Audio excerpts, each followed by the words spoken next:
আসসালামু আলাইকুম বন্ধুরা, আপনারা সবাই কেমন আছেন? আশা করি ভালো আছেন। আজকে আপনাদের জন্য নিয়ে এলাম একটা দারুণ জিনিস। দেখুন তো, চিনতে পারেন কিনা এই গাছটাকে? এই গাছটা হচ্ছে আমাদের গ্রামের খুবই পরিচিত লাউ গাছ। শুধু তরকারি বললেই চলে না, এগুলো কিন্তু শরীরের জন্য ঔষধের মতো কাজ করে। হজম ভালো রাখে, শরীর ঠান্ডা রাখে এই পাতাগুলো, এমনকি রক্ত পরিষ্কার করতেও সাহায্য করে।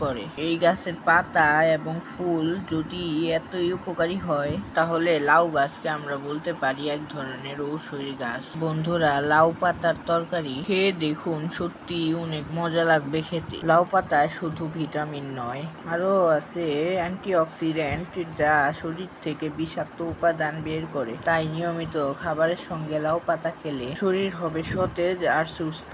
আজ আমরা নতুন করে সেই প্রাচীন জ্ঞান শিখেছি। বন্ধুরা, লাউ পাতার উপকারিতা জেনে আপনাদের যদি ভালো লেগে থাকে, তাহলে ভিডিওটাতে একটা লাইক দেবেন। আরো স্বাস্থ্য এবং গাছ সম্পর্কে তথ্য পেতে আমার চ্যানেলটি সাবস্ক্রাইব করে পাশেই থাকবেন। আল্লাহ হাফিজ বন্ধুরা।